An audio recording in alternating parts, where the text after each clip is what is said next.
Assalamu alaikum. I'd like to welcome you to today's event, today's discussion in conversation with Professor Danjuma. I just want to briefly outline who we are as BbiB, the Black British Islamic Bureau.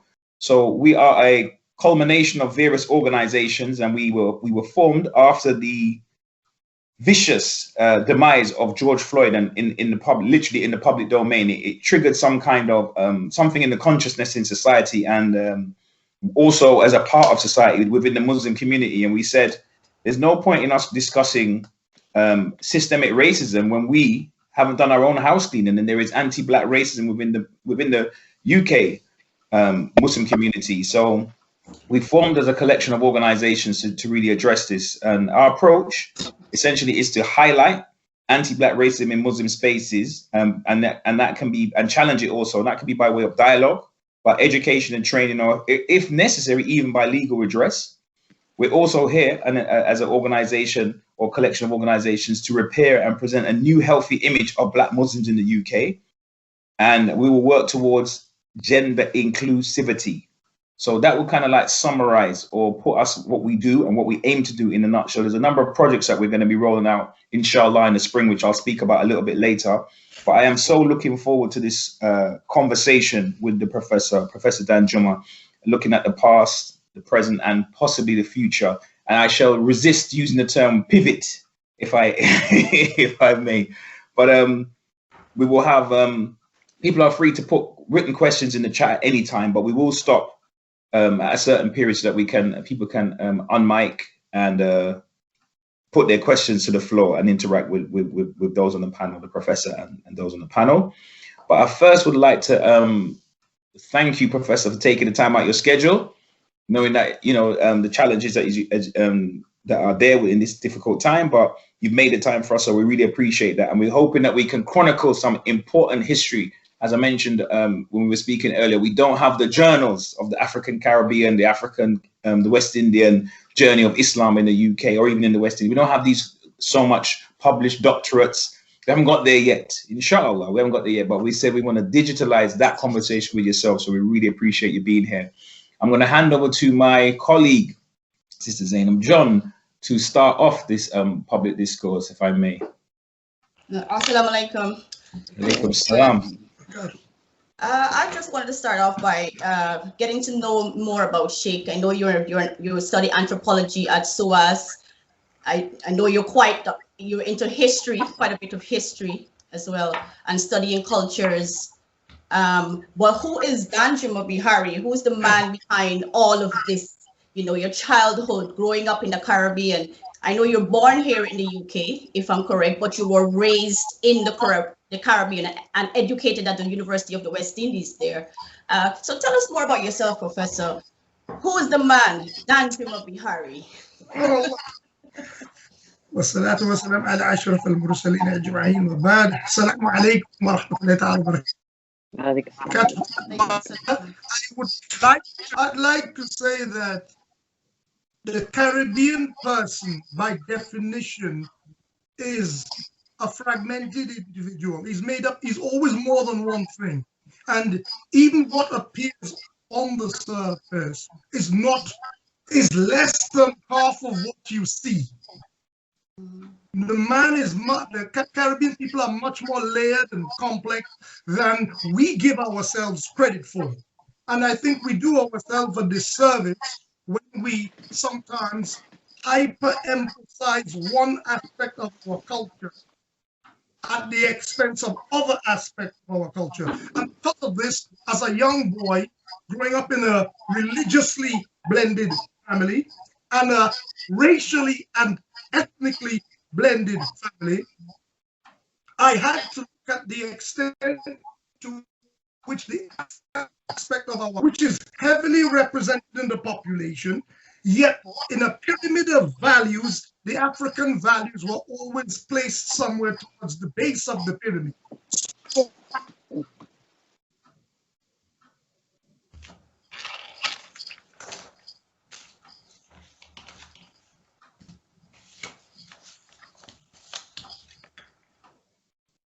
I think it's from their side. Is the internet frozen? I thought it was my home. No. Can you? Yes, I can hear you, Professor. You're frozen for a bit. Okay, I don't know where it froze up, but the base of the pyramid, Professor. The base of the pyramid. No, it's gone again. People in the Caribbean who are Afrocentric. Has it frozen again? My screen appeared to. No, it's okay. It's okay. Carry on.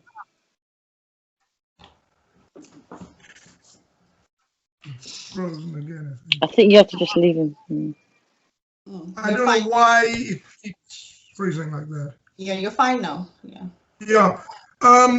What I was trying to say is that if you look at the Caribbean, we are generally referred to as African Caribbeans. That does not ignore the ethnic diversity of the Caribbean, but for a long time, you might hear people using slogans, mottos like "E pluribus unum," as they have as part of the Jamaican motto, "out of many, one people."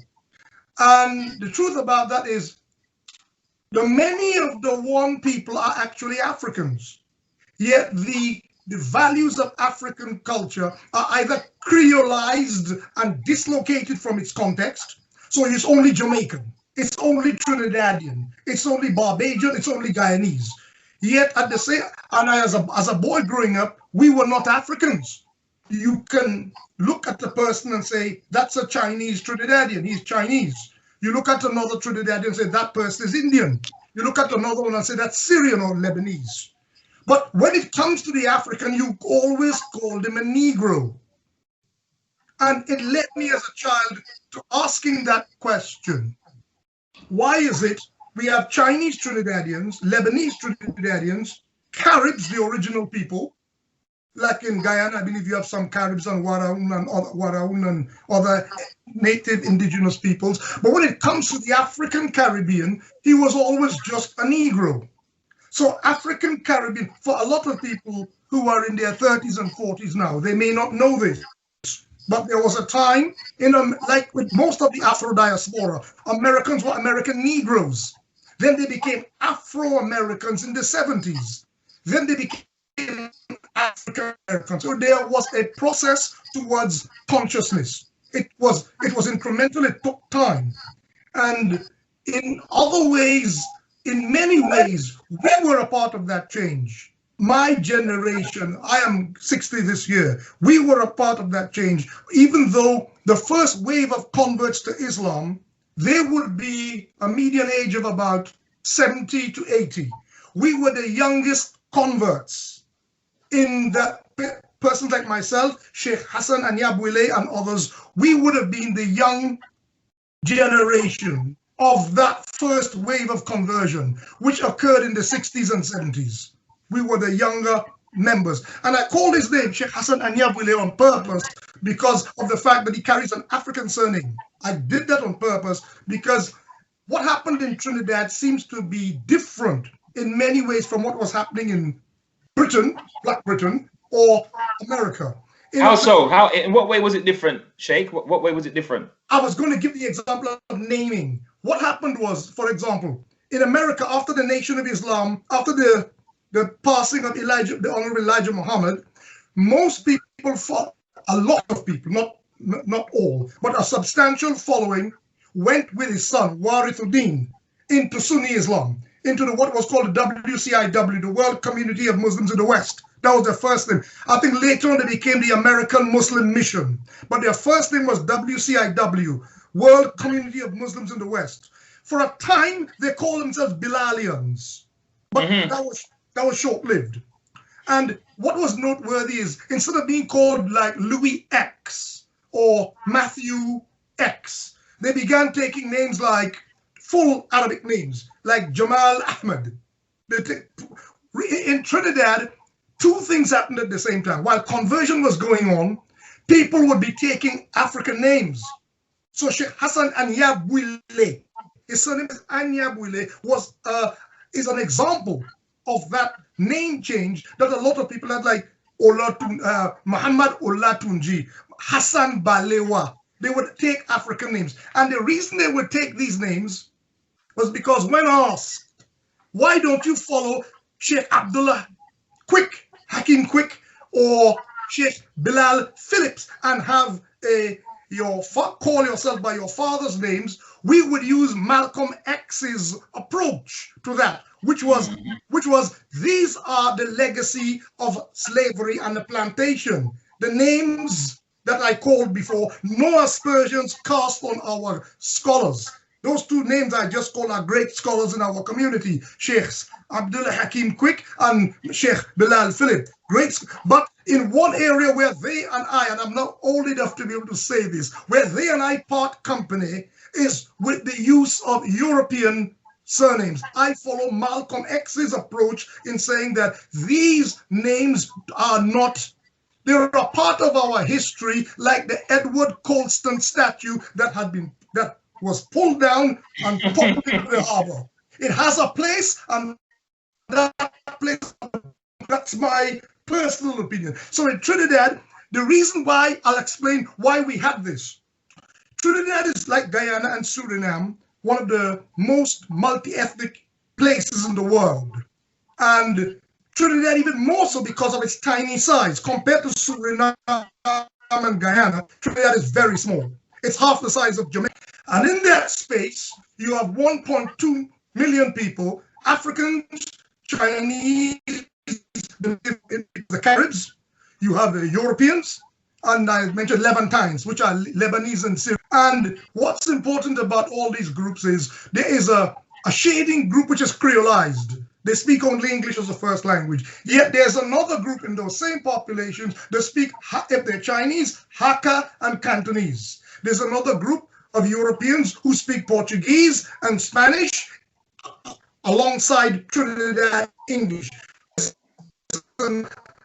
Amongst and the Syrians, some of them speak nothing but English, but then others speak Sham Arabic from the Levant. So you have these sort of interfaces happening in Trinidad. So the African is in a position where he can compare and contrast and say, well, first of all, why are these Syrians, even though they're Trinidadians, and we can't call ourselves Africans? How come we're not African? We're Negroes. And how come they have their names? The Chinese have their names.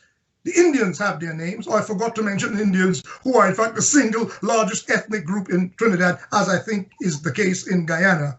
Yeah, and, yeah, it's the same. So, and you can't speak about Islam in the Caribbean and not mention them. So I'm glad to be reminded of that if I forget it as I go on to home in on Islam itself. But looking at that panorama in a place like Trinidad, and I think Guyana is the same, where you have the ability as a black intellectual to say, well, these people, the Indians of Guyana, the Chinese of Guyana, haven't suffered by embracing their ancestry and their roots. Why should I not do as they do? What is there what is in our culture that's less deserving of inquiry and investigation? And because I grew up in a house that is racially blended, I'm using the placeholder race again. If you look at me in the streets of London, I'm just black. And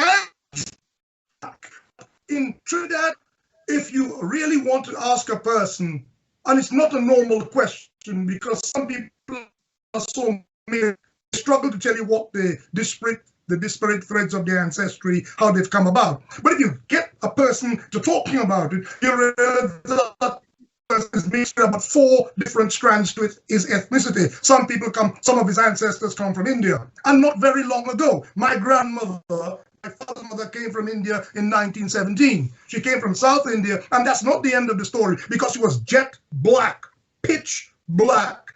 She spoke 3 languages, and she comes from a Jewish community in Kerala. She only came through the port of Madras because that was the southern port of the southern debouchement port for Indians leaving the south of India. The Indians who came to the Caribbean and from the northern part, the Gangetic Plain, they came through Calcutta.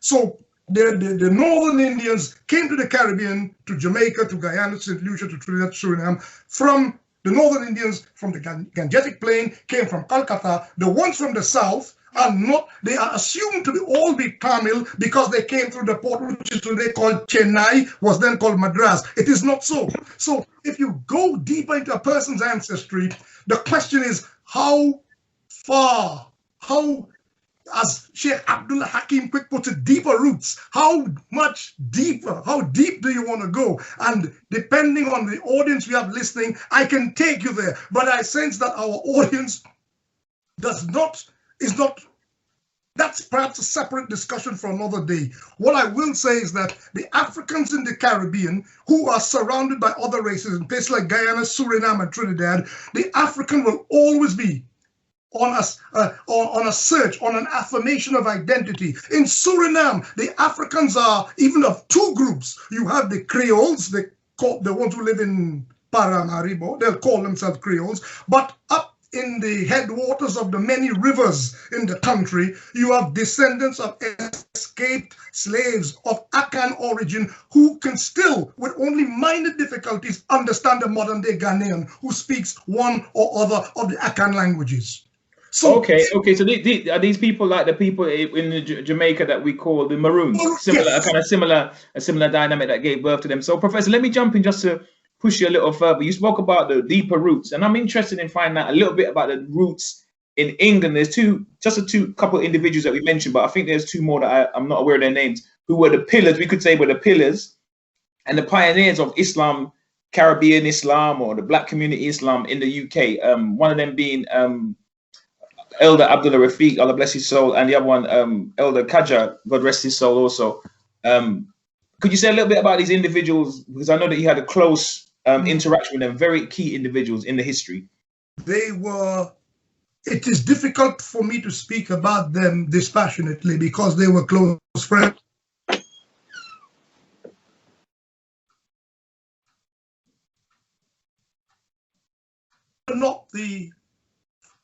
They were not the first converts, not by a long chalk. In fact, the earliest convert in the Black British scenario on record is Sheikh Sa'ballah from Trinidad. He arrived here in 1954 and became a Muslim in 1956, long before. And then he took him to Lebanon and Al-Azhar University in Cairo. He took himself off to study there for a bit and then returned to the UK in the 60s. He was, for a long time, it was himself and another Trinidadian called Hamid, who were the earliest converts to Islam in this country during the 60s. And it was invaluable speaking to them. I spent a lot of time in the company of Sahballah, and he would tell you what London was like in the 60s. Things my father did not explain to me, Sadallah, who remained, whereas my father came here in 56 and left in 66. That's when I was born here and went home with my father.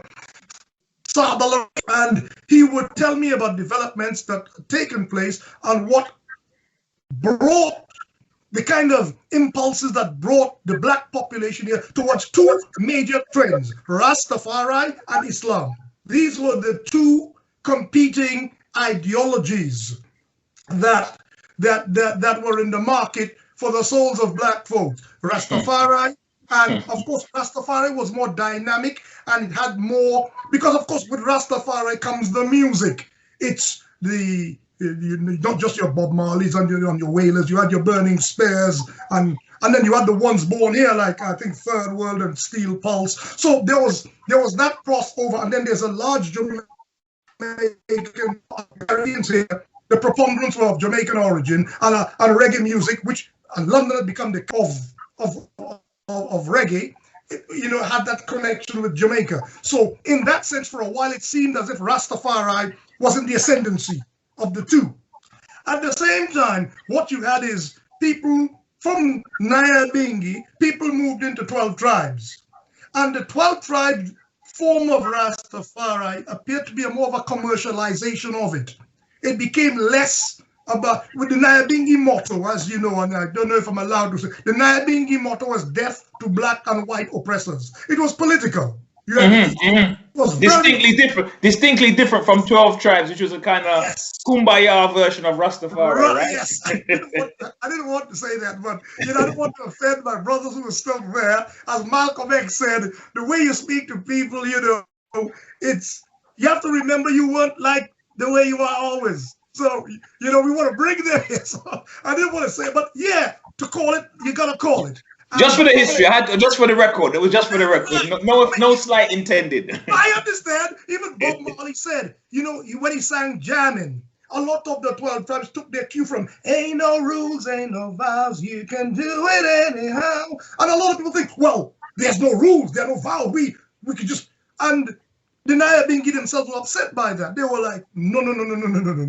Nothing exists without structure. And a lot of people I know from personal correspondence who were ex-12 tribes were disenchanted by the fact that it lacked structure, it lacked discipline, it lacked organization. There was too much of an inordinate focus on dance. We used to have these dances and you wear a particular color on that particular night. And even though the message was in the music, the message got lost in the music. So a lot of people began to gravitate towards Islam, looking for that discipline, that clean living, that structure.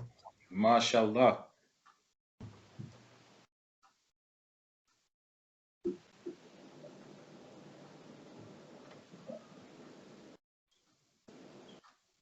Yeah, the screen had frozen for a minute.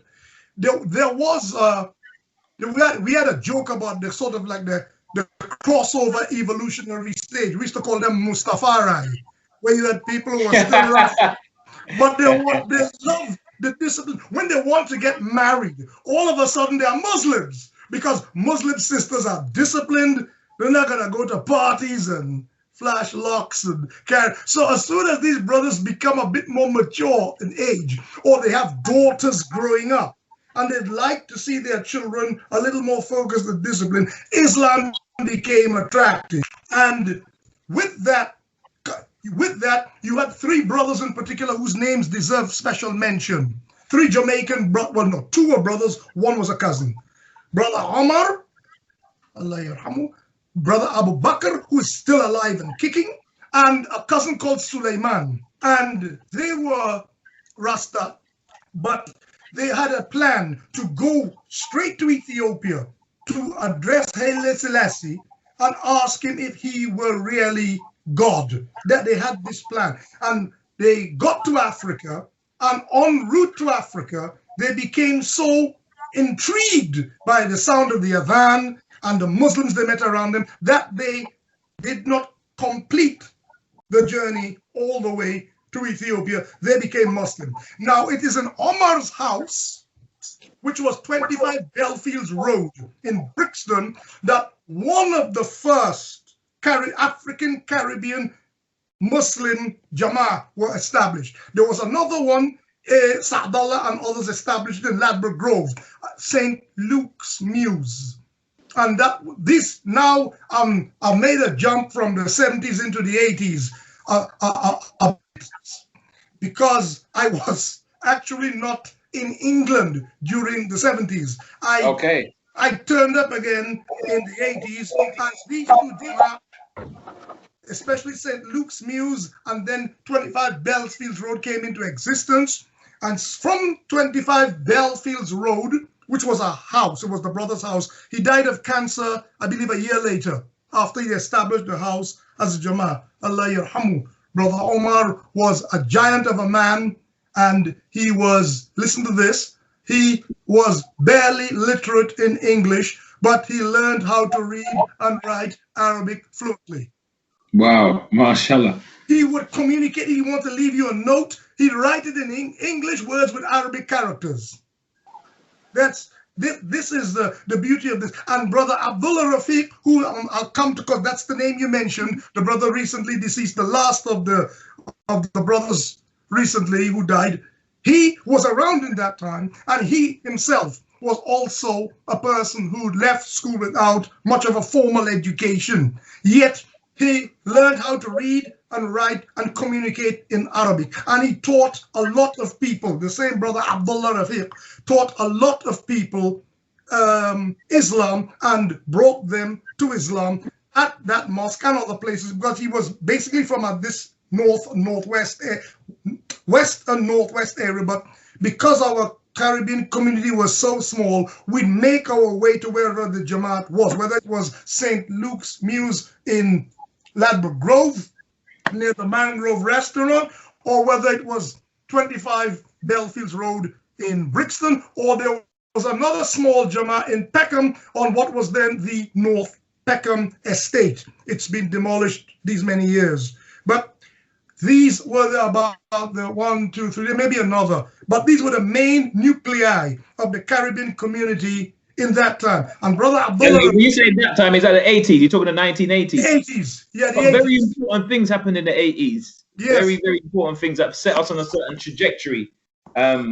What's your thoughts about that question? I'm showing maybe my bias because I became a Muslim in 1992.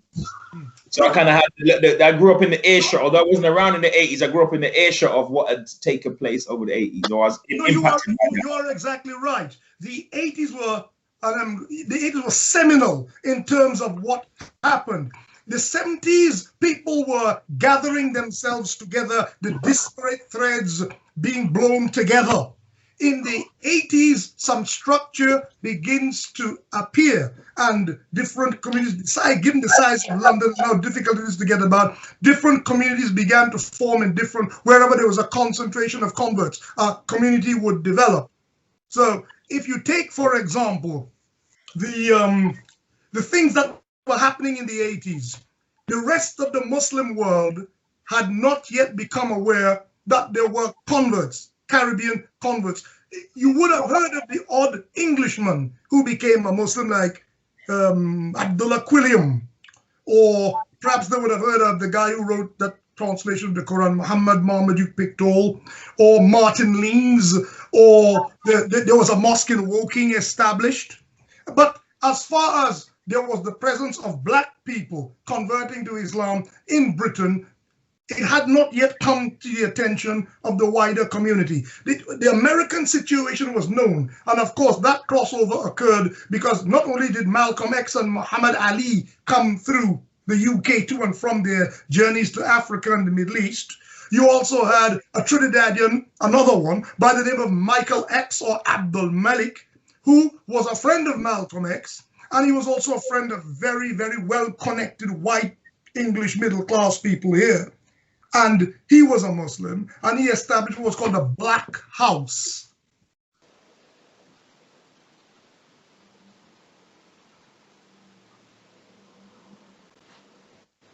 I think the screen is frozen again. You're back. So there was that interfacing, and that's why some of the earliest converts to Islam had the expressed tendencies reminiscent of the Nation of Islam. And there was another group to which I belonged, because I dipped in and out of the Nation of Islam in Trinidad, but they were never a substantial force in Trinidad, principally because Trinidadian black people, or grassroots people, not just black people, are vehemently opposed to wearing suits. You couldn't get anyone who talked about revolution to wear European clothing. Just like the same thing with the European names. We weren't very fond of European, even Arabic names. And we weren't very fond of wearing a bow tie and a suit in that. I was going to ask you that. So the bow tie didn't go down well in Port of Spain? No, I give you a joke. I remember they had a mosque. The Nation of Islam had a mosque on the corner of Park and Abercrombie Streets, third floor building, because the ground floor was owned by a boutique. The ground floor was a boutique owned by a family called Asghar Ali. They were friends of my father. And they told me, we have a Negro mosque upstairs. So I went up there, and the first thing, there was a woman in charge, Alima, I guess. And the first thing I had a big afro back there. I had a bouffant, really big afro. And the first thing she said is, cut that hair. And I remember I was with a friend, and he said to me, well, these people aren't revolutionary because the white man used to in slavery shave us clean, and make us eat all that pork and shave our heads, and we couldn't have beards or nothing like that. And so we walked out of there at once. And that's funny. It sort of like addresses that question about when you're doing dawah, how you speak to people and what you tell them. You're talking to young boys in the 70s who, and that wasn't even, it wasn't fully the dreadlock period yet. It was still the fathead era. It was the gap period. So we walked. And I remember going around the corner. You see the people? One second, Professor. 1 second. Can I ask people to mute their mics, please? Thank you. Thank you so much. Please, Professor. So going around the corner to where my father had a butcher shop, that was his property, the Ansarullah established a mosque in Trinidad on 88 Nelson Street. These were the people who dressed like Sudanese. If you saw them, you'd think they were Sudanese. The turbans, the shawl, and the white jalabiya, something like this, but in all, no embroidery and all in white. And I found that they were very focused on learning Arabic. They were very focused on showing pictures. They had these bulletins, these magazines published. And in these magazines, there were always pictures of the Sudan. For the first time, we are seeing black people, Arabic-speaking people in Africa, people of our color who look like us, and they are Arabic-speaking. And it was attractive. People, it's a dead movement now. We'll come to whatever happened to the leader who was then at the time called Al-Hajj Al-Imam Isa Abdullah Muhammad Al-Mahdi. That was what he was called then. After that time, he went through an incarnation of names, and the movement dissolved as a Muslim movement around the early 90s. They went to Atlanta and they did other things. The rest is history. I think you know the story. His most recent name is Malachi York. He had a number of names in between that. But he at that time had claimed that he was the great grandson of the Sudanese Mahdi, Muhammad Ahmed. And it's one of the reasons why, as soon as I arrived in England, I went straight to Africa. I went to the Sudan. Like how the brothers Omar and Abu Bakr with their cousin Suleiman had intended to go to Haile Selassie in the 70s. So I, in the 80s, no sooner had I arrived in England, I went to Omdurman, to Sudan, to Mulazmin, where the Mahdi family are headquartered, to find out if this man is really their relative. And, well, of course, it wasn't true. None of it was true. But yet there was tremendous good in the movement. And this is one of the things I had put to the now deceased Sadiq al-Mahdi. When I spoke to him at the time, it was on the eve of the elections and when he became president, because he became president in 1986 and I visited in 1985. And I asked him, well, if knowing what you know about Imam Isa, why are you allowing him to say he's your cousin?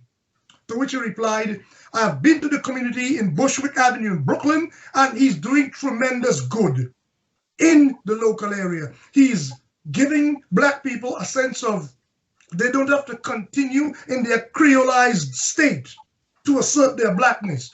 In other words, he was saying the Nation of Islam is telling you about being black and they're dressing like the white man. They're acting like, in many ways, they still appear like black white men. As if, okay, yes, they're setting a standard by neatness and discipline and economic self-reliance, but when you look at what they really are presenting, there was a mild Afrophobia as well in some of the utterances of the nation, which surprised me. I was surprised to learn about that the kinkiness of African hair was not the original black man. The original black man was an Asiatic black man, and the kinkiness of African hair was as a result of some mutation, for want of a better term. Yeah.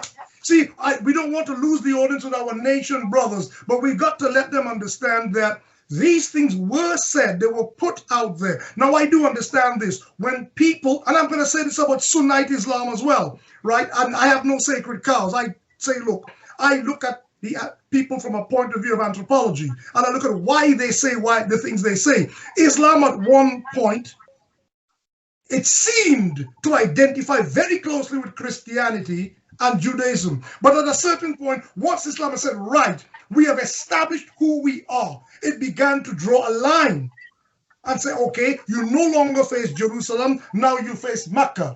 You no longer do this, now you do that. And I understand it is in the nature of nascent movements to do this.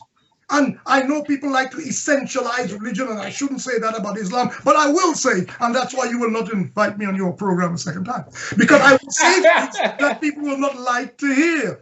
I am saying that in the beginning, when the Prophet needed to build bridges in terms of monotheism, there was a much more common cause with the Jews.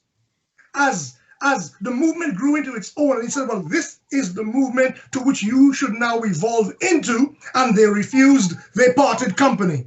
I think with the Nation of Islam and the Ansarullah movement, things like that took place. With Malcolm X and Elijah Muhammad, things like that took place. Elijah Muhammad had got to the point where he started focusing less on political change and more on economic change. Malcolm wanted to focus on political change. Malcolm said, this thing is bigger than the United States. This is a worldwide anti-black problem. So we have to get together with people of the world of color. We must get, whether they're Muslim or not, and fight this as a human rights issue, not a civil rights issue. I think, Professor, I think what you mentioned just now about the difference between Malcolm X and Elijah Muhammad. Sometimes some writers talk about that period of history and says from revolution to institution.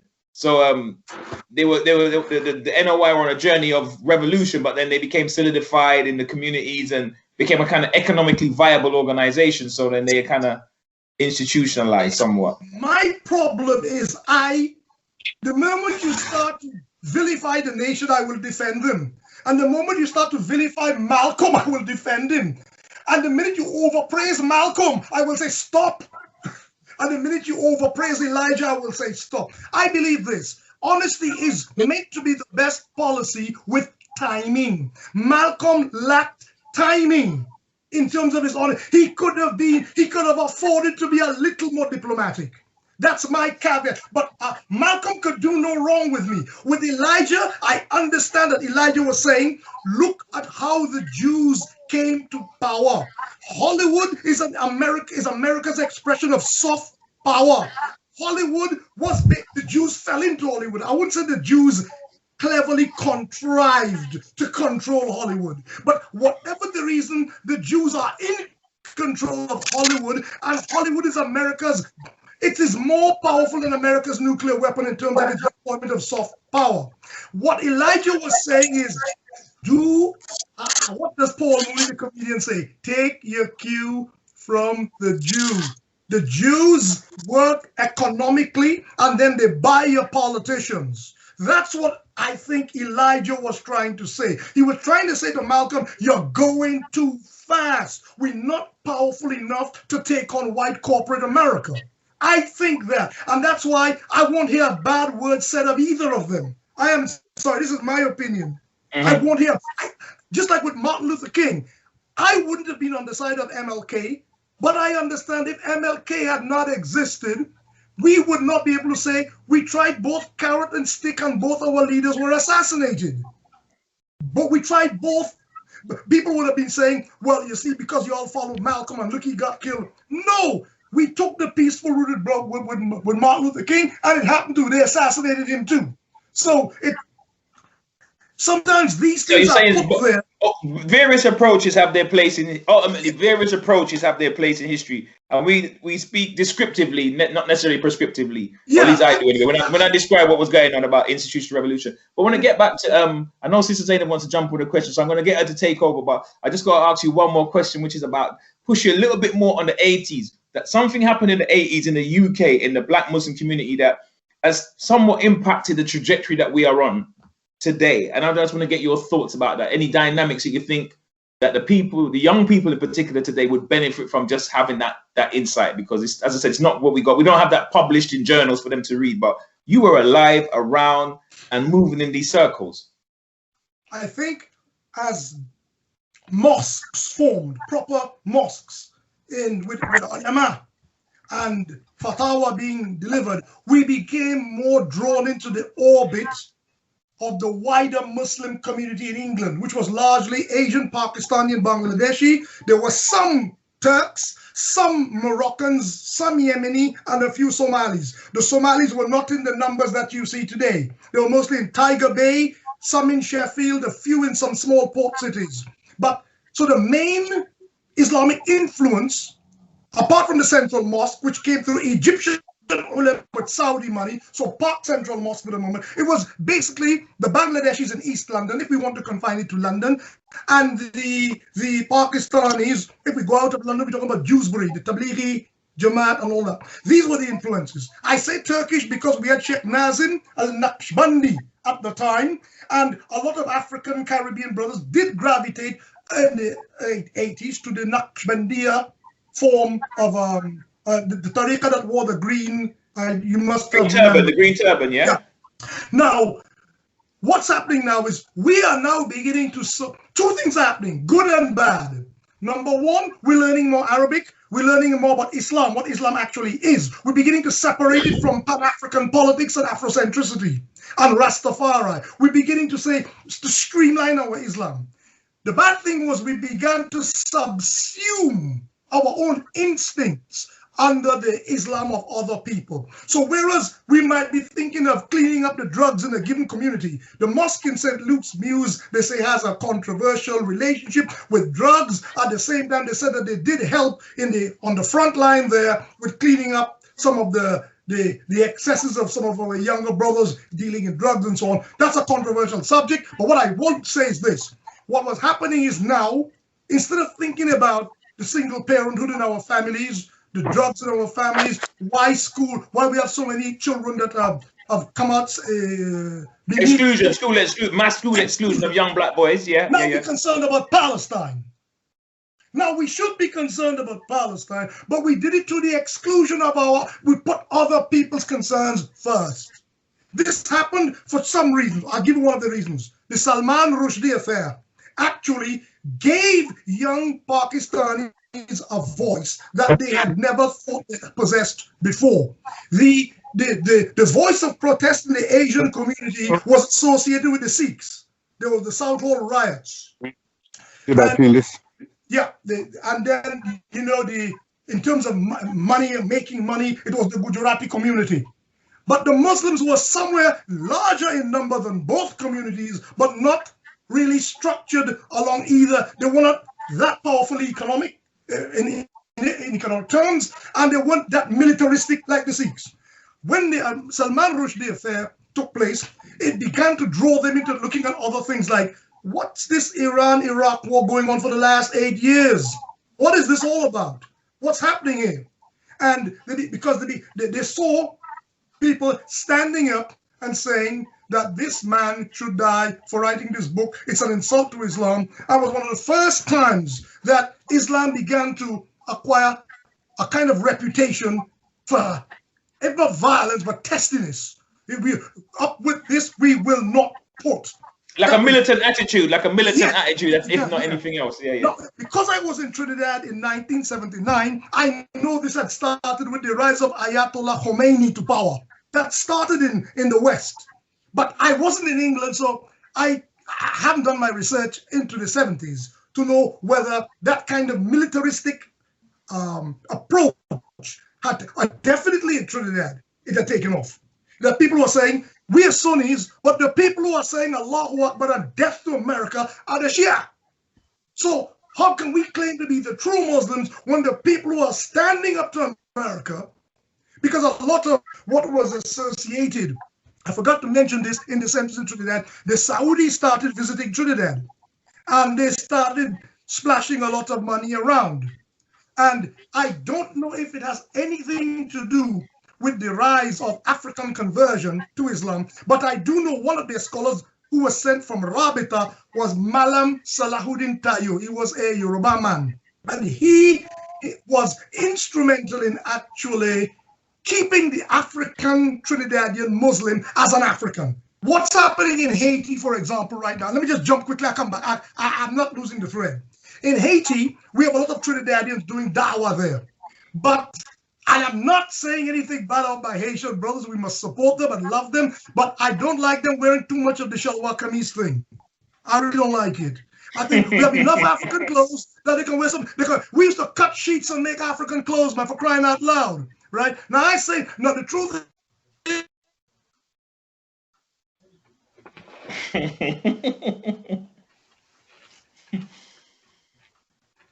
cards on the table. I am wrong in what I'm saying. Let me say that I am saying it because I feel it, but I am not right about what I feel. We African Trinidadians are not giving Haitian Muslims the help they need. It's the Indian Trinidadians who are giving them the help. So they started to wear shalwar kameez and do things like that. Why should I be upset? I have no moral right to be upset, but I'm still upset. That's me. That's being a flawed human being. My problem with us as a people is a lot of the things I'm going to discuss today, I am guilty of them. There's a lot of inertia. There's a lack of coming forward the way we should in my community, but I am a part of it. And to pretend otherwise is hypocrisy. We as a people have for so long been acephalous, decapitated. We wait for others to think. And then we say, oh yeah, remember this hairstyle back in the 70s? Yeah. We waited till Bo Derek. I don't even know if you're old enough to remember Bo. Oh yeah, come on, 10. We waited till a white person had cane rows before we started feeling assertive about cane rows. I'm not saying we didn't rock cane rows, but we were not assertive. We wait for what's name? The one before Kim Kardashian, J-Lo. She black, but she doesn't kind of know it. But we waited for them to be proud of certain parts of the female anatomy before our own sisters became proud of it. And I'm not being sexist here. I can quote men things too. I'm just saying that we let other people define things for us. And we have so much going for us that we don't need to do that. And with Islam, it's the same. You become a Muslim, and instead of saying, let us make our mark on this religion, insofar as why we converted was to clean up our communities and restore dignity to our people. And you find the same thing happens. A lot of our sisters would go to a meeting, and I'm not getting on the sisters because I'm going to come on the brothers in a minute, and they'd be reluctant to remove their hijabs because they don't want to show that their hair is too African and things like that. And you got situations where we as men are a part of that problem. So even though we're Muslims, the anti-blackness that prevailed in the Caribbean among black people before conversion to Islam is still there. And until we address that as at the same time as addressing our Islam, until we address them both need to be addressed, we are always going to be having problems about why some young people are becoming black Israelite Hebrews. We're wondering why that's happening. Identity politics. This is, I believe, where we failed. And I know Zainab had a particular question around identity. I know she wants to pose to you before this seminar presentation finishes. Sister Zainab, do you want to raise that question about the importance of identity? Yeah, I from speaking to some young people over here in the UK who are from the Caribbean, we seem to have that issue where, especially when you now become a Muslim, there's this dilemma, you know, how much of my Caribbeanness should I bring with me, and how much of my Islam, you know, how much Muslim should I be? Should I shed some of that culture, the Caribbean culture, the music I listen to, how I dress, what I eat, and become more, I don't know, this sense of more Arabicized kind of Islam? You know, we change the way we dress. You know, we don't want to listen to some of the music we used to listen to, reggae music. There's really, really good music, you know, and we think somehow we have to stop listening to our reggae music, stop partaking in some of the cultural activities we have in the Caribbean. And somehow it makes us not a good Muslim to be partaking in certain aspects of our culture. What are your thoughts on that for a lot of us who are struggling with identity, and how much Islam should we bring to the table, especially when we convert? And do we have to shed some of our culture, when we become Muslim, or can't we just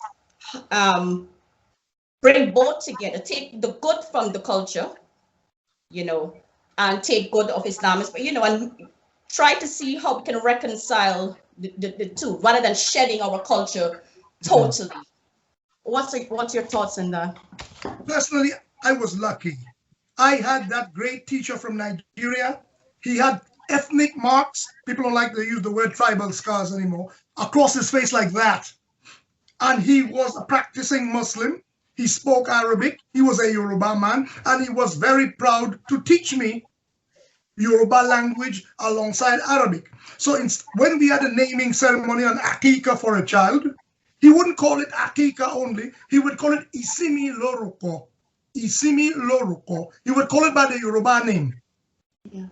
Yeah. So we learned that, just like how in the Asian community in Trinidad, they use Arabic and Urdu, because they use Urdu a lot, because the writing is so similar. Sometimes there's so much Arabic words suffused into the Urdu language along with Persian that they sometimes think it's the same.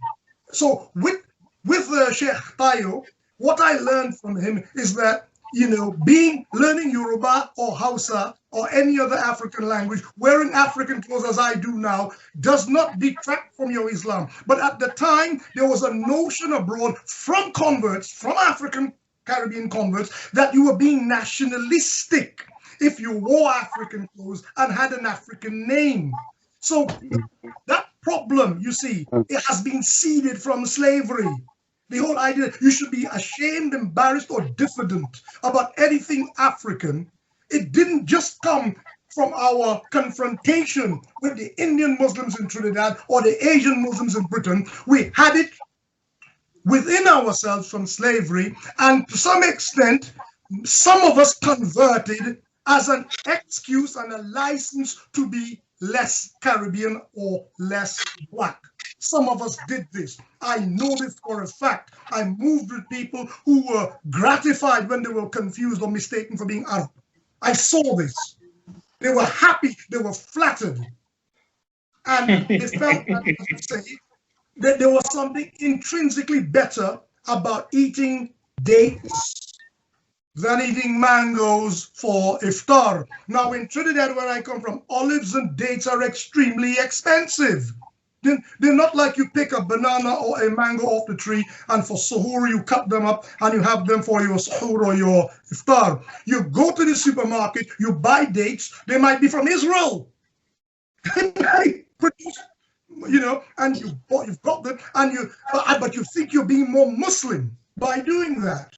And these are the things that African Caribbean converts have to negotiate, that heritage Muslims don't have a problem. It's not an issue for them. So if I would put it in terms of a starting block, imagine, if you will, you're running a race and everyone's at the starting blocks, but you are quite a way behind the starting block. So even to get to the starting block, you're not even there yet. So what we are doing in a lot of ways as Afro-diasporans is trying to get to the starting blocks. But even so, as an Afro-diasporan community, we are different stages behind the starting blocks. We are like a mixed abilities class. You have people who are being discriminated against in Mauritania and in Yemen and in Libya, who will not understand what Malcolm X is telling them, even though it is in essence the same anti-Black problem. But because the dynamics, the cultural relationship to their oppressor is different, they will not understand it. In Paraguay, I learned you have a population of Kenyans that have been there since the past 2 centuries, from the Kamba tribe. In parts of Brazil, you know what happens in Brazil with Black people in Bahia, how they are sidelined and forgotten about. Yet, if Malcolm X were to approach Pelé And the word Pele, the great footballer, the word Pele is a Yoruba name. Pele means good in Yoruba. That is the extent to how resilient Yoruba culture is in Brazil, in parts of Brazil. The name Pele, that's not his real name. Pele, it means very good in Yoruba. Now, he will not understand or articulate a Brazilian black may not articulate the black liberation struggle of an African-American mind. He's not exposed. Maybe he hasn't read Frantz Fanon. Maybe he hasn't read Walter Rodney.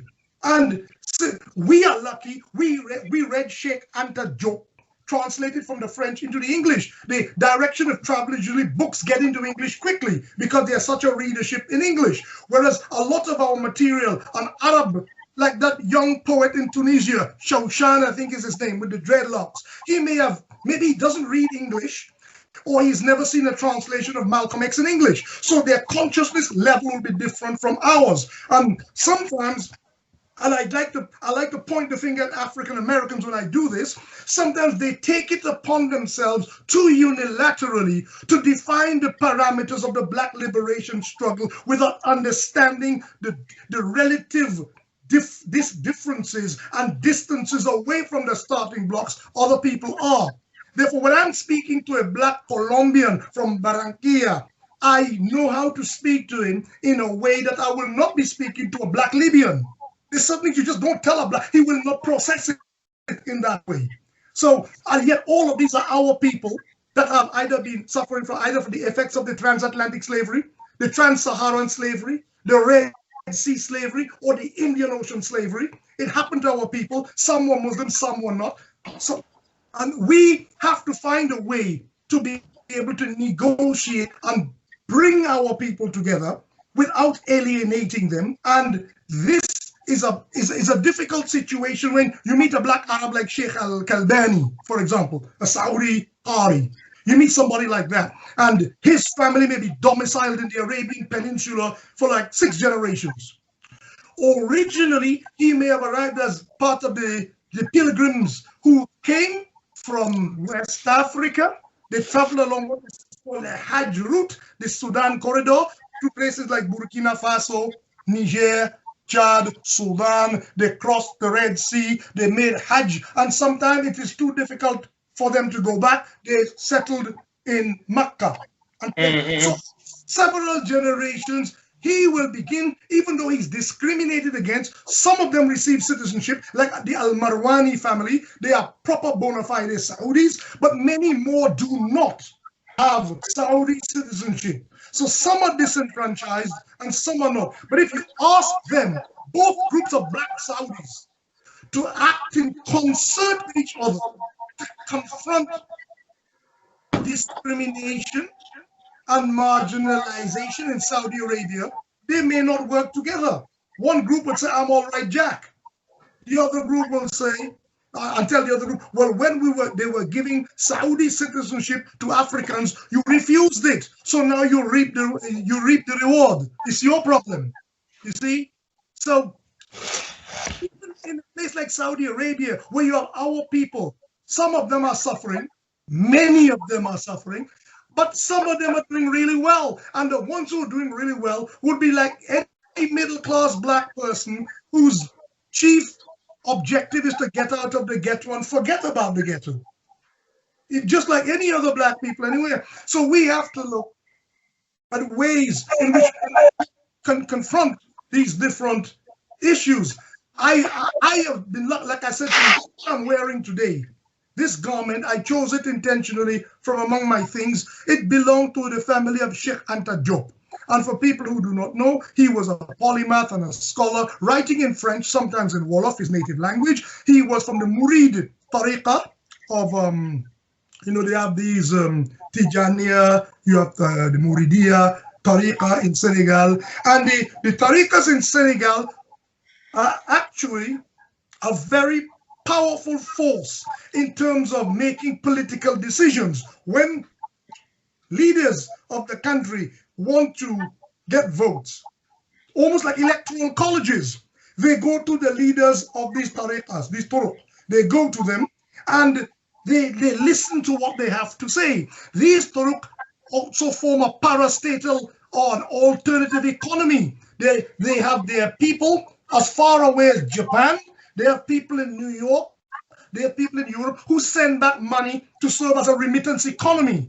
So the Tariqas in Senegal are very powerful like that. And there's a lot we can learn from them. But in terms of what I'm saying is, the reason I chose this garment is because the person who wore this garment, who prayed in this garment, was very proud of his African heritage and wrote many books like The Cultural Unity of Black Africa, showing that the relationship between which at the time ancient Egypt was divorced from the rest of the history of the African continent. So it was the job of scholars like Sheikh Anta Diop to refashion the links between the history of ancient Egypt, or Kemet, and the rest of the African continent. There are areas which one could disagree with him, because remember, his work was written in the 50s, and much has been discovered since then. So with genetics and stuff, like with in the fields of anthropology. Yeah, Sheikh, I know I'm aware of the time, and I want to open the floor for questions, comments, and feedback. So if anybody wants to raise their hand, please do so. We'll ask you to unmic and ask your question. But also, if you want to leave a question in the chat, we'll also, because some people may feel more comfortable just putting their questions in the chat, then by all means do so. So just giving people a minute to formulate their questions and comments. Sister Zainab, was there any last question that you wanted to throw a brief question and we should throw it to Sheikh before we open the floor? Yeah, I just want to say, in terms of identity as well, do you think maybe the problem of identity has to do with, in terms of, in a lot of Black communities, we have a lot of single parent homes. We have a lot of our Muslim brothers are in prison, a lot of women leading the homes. Maybe some of that too contributes to the problem of identity, and where do we fit, our culture into the Islamic, identity, if you want to put it that way. What are your thoughts on that? Early stages, we had more brothers converting than sisters. In my time, our problem is there weren't enough sisters to go around. That was in the 70s. Later on, the problem, as you say, is that we did not solve the problems of family structuring. Yeah. Son can marry your daughter. We didn't do that. Remember this, salient difference. I want to point out a salient difference. In America, when taking the African American community as we find it today, they are grandchildren of Muslims. In Britain, by contrast, I think in the African Caribbean community, you have as many converts happening today as people born Muslim, maybe even more. Whereas in America, because they had that large constituency, that big demographic with the Nation of Islam that followed Warithuddin into Sunnite Islam, you can actually count 4 generations of practicing Muslims. So in a sense, you can't call a lot of African Americans converts. They're actually heritage Muslims. It might sound strange to us living here, but in America, if the Arabs and the Asians who live in America and the Iranians who live in California want to be honest with themselves, they will tell you they meet on a daily basis African-American Muslims whose parents were Muslims and whose parents were Muslims. We don't have that yet. Now, the beauty of that is, in the olden days, I'm going back to the history. When conversion occurred, we would go to Brother Bilal sitting there, and he would be the head man of his community, and we would convert him. And upon conversion, the rest of the community would become Muslim. The Caribbean person is a highly Western human individual, because Caribbeans, whether we like it or not, we're part of the Western experience. Caribbeans are highly individuated people. We're not the kind of people who will say, because the headman of the Lambda, the headman of the village converted, we all want to do our own thing. We don't even like to dress like each other. The way we look at Sudanese, everybody wearing white, everybody wearing turban, they're crazy. Well, they're just like men in suits. No, we want to have our own thing done. And because of our individual natures, which is a function of living in the West, because there's good and bad in it, we question stuff. We Westerners question stuff in a way, but the downside to it is we will not be told.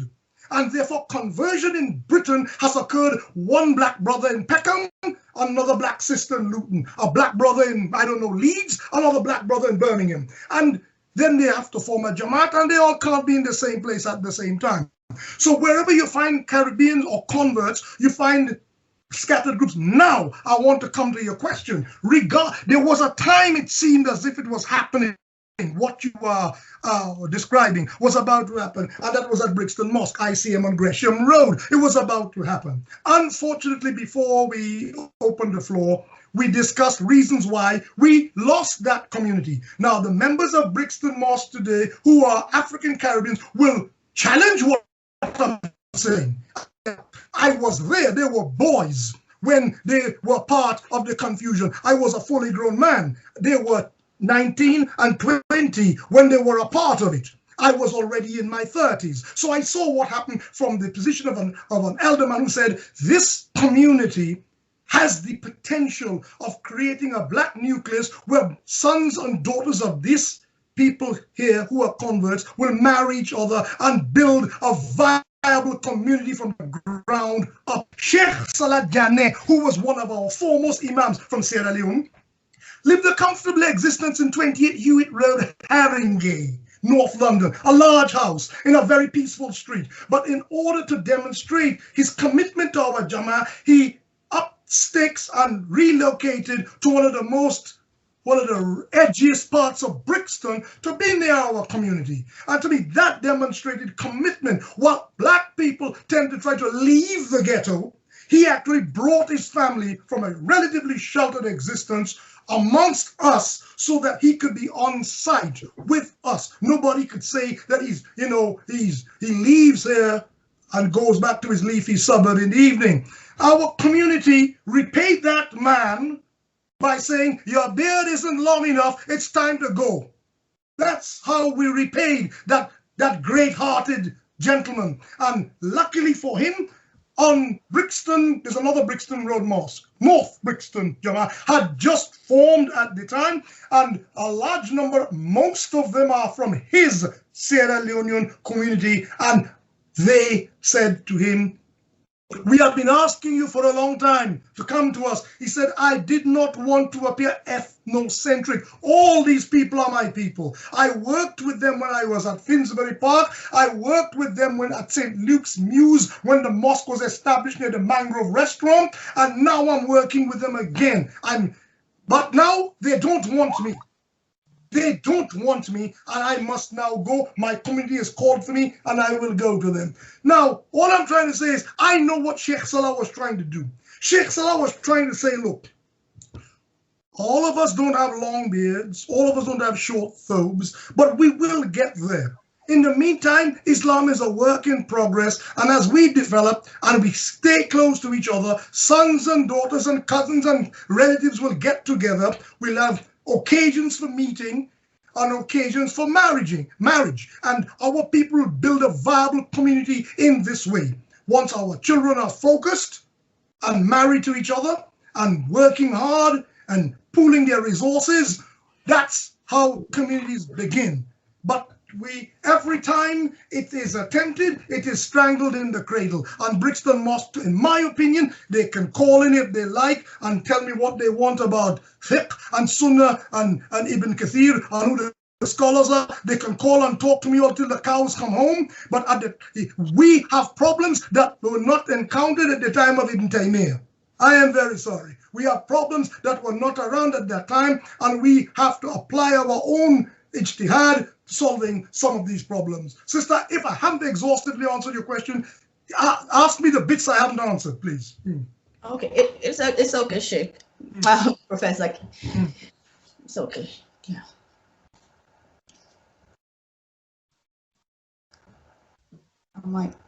Is Sister Aska saying something? You're muted, sis. But Bilal, you're muted. Yeah, Brother Bilal, you're muted. My bad. Yeah. Sorry. I just want to give you this one from the floor. This is from the chat. I believe from a sister. It says, I remember the Strong Brothers in the 1980s and the impact generated in our communities and the establishment of community mosque houses. Where did we go wrong, and how can we adapt this knowledge for a stronger future? I think it's interrelated to what you were speaking about before, I believe, by the context of the question. No community can exist where your default position is marrying up or out. What do I mean by up? I'm using that term mockingly because our people like to marry fairer skinned people. So we had a joke in Acton Mosque when I worked there. Brother Farouk handled the marriage roster, and everybody who came there wanted to marry a Moroccan. Or when you ask them why, and the person who wants to marry is dark skin, when you ask them why, their answer would be, well, I want my children to be Arabic speaking. To which I would become mischievous and say, well, we have a bunch of sisters on the register waiting for marriage from the Sudan, from Western Sudan, from Darfur, who are jet black, but speak almost perfect Arabic. Of course, I was not telling the truth. It was just to see the reaction on their faces, because they didn't want to marry. It wasn't about being Arabic speaking at all. It was about marrying light-skinned people and hoping to pass the brown bag test. Like when we were Christians and slaves, it's the same thing. It hasn't changed. So if we start, look, I'm going to say something that's really controversial because all of my friends are involved in this. I'm sitting in their house and I go upstairs to the loo. Their children are playing upstairs. So I poke my head into it to see what the children are up to. Every one of these children's mother is from a different country. One mother is from Yemen, one mother from Morocco, one mother from Pakistan, one mother from Bangladesh.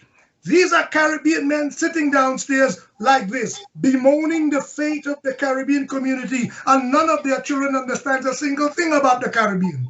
When they go on holiday, they go to Pakistan, they go to Morocco, they go to Yemen, they go to Dubai. They have no interest. Even the parents themselves who were born here like me, they have no idea.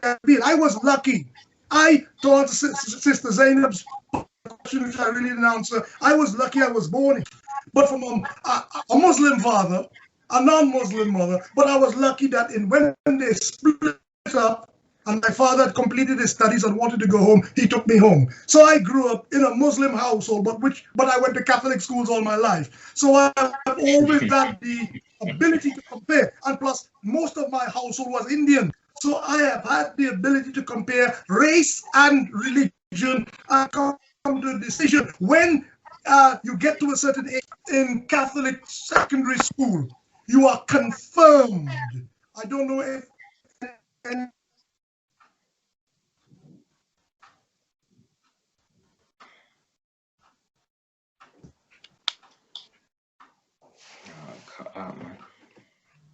frozen. You're okay now. It's fine. Yeah. I was speaking about confirmation. My brothers, like myself, attended Catholic schools, and they were confirmed as Catholics, and they were given a ring and a new Christian name. My father said, "Do you want this?" I said, "No," and therefore I did not confirm. But that's the kind of household I grew up in, a household.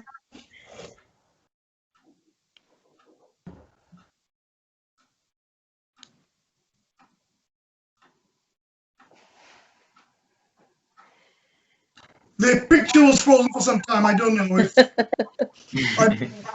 what you heard. Now we got the gist. I want to try and tax you and get more questions from the chat. Pull more questions from the chat. Next question reads: Brixton Mosque became very sectarian, going as far as to threaten non-Salaf brothers and sisters. I think that kind of speaks for itself. Or maybe a brief comment, just for posterity, I guess, just for an analysis, really, because it's a deep subject in itself.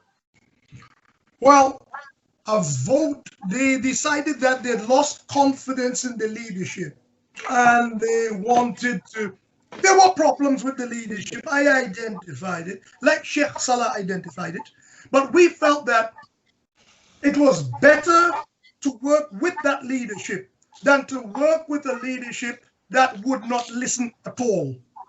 And other voices prevailed, an election was held, and the mosque, in my opinion, was taken over by permitting people to vote who should not have voted, in my opinion. People who voted out the incumbent, the leadership at the time, were not members of our community. But we believe Islam is a religion where anyone who says the Shahadatain is a Muslim, and anyone who prays is a Muslim, and has the rights, has the same rights as anyone in that Jama'ah. And so They came and voted out the leadership and imposed their own brand of their own kind of ideology, which allowed people who had not started that community to come in there and basically shape it to their own ends, which involved putting black people back in their place. Only today, I hear one or two, I won't call their names, but I hear one or two of them today talking about anti-blackness, and I'm laughing, and I'm saying, you're way too late. You are far too late. You were a part of the problem when you were 19 and 20. Wow. All right, next question. Next question is, how relevant is politics to the advancement of our people? Some believe to learn Arabic is the key to our progress. I believe all. I believe we have to get involved in tactical voting. Who doesn't like what I have to say? That's their business. If you have no choice but to buy a house, it becomes darura, you buy the house. Whether there's riba in the system or there isn't riba, if you have an alternative economic system, implement it. If you have an alternative political system, implement it. But we don't, so we can't, so we deal within what we can. Yes. Okay, the questions are coming in rapid. They're coming in rapid, Professor. Next one is, how can we prevent a non-black hijack from what we build routinely? Yeah. So I don't know if there's talking about that process, that kind of that dynamic that takes place. A black nucleus comes, builds up certain energy. I'm adding my own tafsir on this question, right? You know, like builds up a certain energy, a certain frequency, a certain potential, but then maybe it's too black, so it's kind of, is it really Islamic? And then the whole hoodwink happens and the whole bamboozle happens. So what's your thoughts about that kind of ongoing? Let me tell you a secret about me. I could have been an Orisha. You don't know what is Orisha? Ask a Yoruba man. The Yoruba man himself doesn't know what is Orisha or Ifa. This is shameful that in Nigeria, the people who have a traditional religion, they don't know about their own religion. Now, I do not say that I want to practice Orisha, but the same way I learned Greek mythology and Roman mythology at Catholic school, and these Catholics didn't call that bid'ah or haram. The Catholics, they just said, we believe Jesus is the Son of God, and Apollo and Neptune and Athena are myth. And we learn about our history because we are the Roman Catholic Church and we want to be part of Western European civilization. They didn't see a contradiction. Myself, this is me. I would like my people to know about their African gods, deities, common G, not capital G. Right? There's only one God. I don't need to I'm talking to Muslims. I don't need to have to apologize for what I'm saying. But I want our people to know these things the way the European know their myths. Because if you look on any building like the British Museum, you will see Doric, Ionic, and Corinthian columns. The building evokes the grandeur that was classical Greece. The English are not Greeks, but they're Europeans and white, and deriving their roots and inspiration from a pagan past. But they're not pagans. What I'm saying is, as Africans, we need to be less shy, less diffident about proclaiming our Africanity. We draw the line. We do not believe these are gods. We do not believe these, but we cannot say the history lacks validity. And what we have done, we did the same thing the Turks did with the Janissaries. When the Turks wanted to conquer Europe, they captured children, Christian children. They didn't teach them a thing about Christianity. Why? That would be stupid. Why will you teach somebody to be proud of their history and let them know that you stole them? No. You teach them a particular brand of militant Islam and you put them in the front line of the army. They had no connection to their past, so they were more zealous in the protection of their sultan than just ordinary Turkish Muslims. It's the same. This is what has happened to us. We have been dislocated from our history and our consciousness. So if you join Black Lives Matter, it's bid'ah.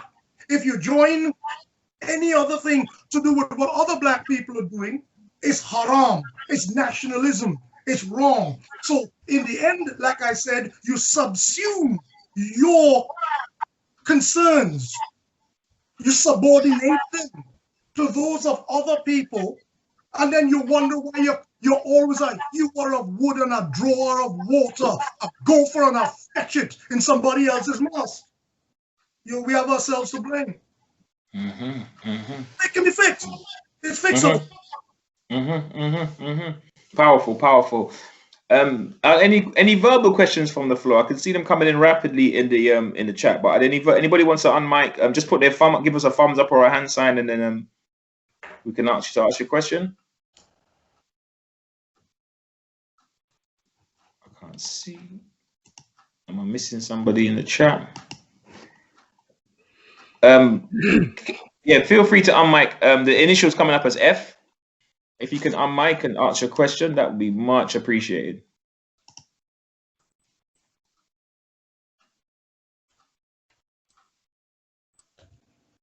No? All right. We'll keep them rolling. We'll keep them rolling. I'm charging the laptop, so if you see me in motion because I'm running out of juice, but I'm still here. Okay, so I'm going to ask you, while the people are formulating their questions, I'm going to throw a quick question in. So this issue about intramarriage, because that's quite important in terms of heritage and legacy, how can that be addressed? Because that's kind of key. Sometimes we get caught up in theology and philosophy and all different ideas, but this is kind of nuts and bolts of a people's existence or continued existence. You notice that we never have to, this is never a question that we have to ask. There's too much light at the back now, isn't there?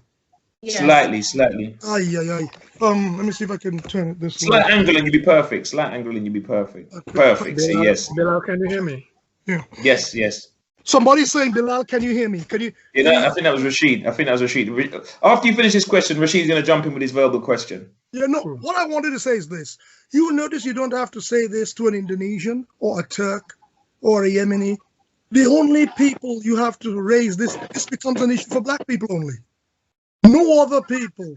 You have to say to them, why can't you marry your own kind? We are the only people that I know. Now, I know it's true. If you go to Morocco, you hear Moroccan girls saying, oh God, no, Moroccan men, no way, no way. You hear that. I know you hear that. But at the end of the day, they will marry a Moroccan man. You hear Somalis making that joke. Well, Somali men, they sit and chew cat. We don't want, but they will marry them. With our people, we actually take that seriously. We will start from a default position that we don't want to marry our own kind. I'm not saying every person, but it's too, all right, it's too significant a number of people that start from that position. How do you fix it? That's a problem that you can't, if you start reading certain fiqh that say things like a black woman doesn't have to wear hijab because she's not considered aesthetically pleasing. If you read something like that, then you seriously have to ask the hard questions about who wrote that fiqh and what does that have to do with Islam, and why are people still following that in Mauritania today? Wow. Why are people? You see, as they say in the United States, Houston, we have a problem. Houston, we have a problem. Brother Rashid, I'm going to let you jump in with your verbal question to the professor. Yeah, Danjuma, I think one of the problems Black Muslims have had, and for those of us who came into Islam maybe in the 70s, is a lack of exposure to an African orientation of Islam. We came in listening to Arab views, and later in the 70s, maybe late in the 80s, Persian views. The African view of Islam has never really been exposed to us in a way that it should. Do you think that has contributed to our inferiority complex among other Muslims? Yes, because like I said, I was lucky. I had a teacher who was from Nigeria, was domiciled in Ghana, but he's a Nigerian, Sheikh Tayo, who died in 1982. And he put me on the path. No sooner had I come to England to want to go to Africa. And I went to the Sudan because I was a member of the Mahdiya, the Sammaniya Tariqa. And I wanted to know more about how other people, how Africans, the Rastaman call it a livity, how they live Islam, how they actually, the little things like when you're fixing your car, you say Bismillah, when you're, things like that. which I found very interesting, the way they look at musical instruments in a different way. They don't have this suspicion surrounding it. But then at the same time, Brother Rashid, what you have, it has been described as by some writers as the Hippo Trench, cutting Africa, almost cutting a rift between sub-Saharan Africa and Africa north of the Sahara, where you have jihadism funded by the GCC countries, in Boko Haram, in Al-Qaeda in the Maghreb, in Mali, in other parts. And then you have Texan money funding Alabama pastors to go and do evangelism in Uganda, in Kenya, in Nigeria. So Africa is being cut into. So what I'm saying is, sometimes we want to look at the African scholarship, but today the African scholarship is being stifled by the people that were sent to study in Al-Qura and Medina University. People like Sheikh Abdullah Al-Faisal, people like that. I mean, they go to study, but he's black like us, he's a Caribbean like us, so we want to listen to him.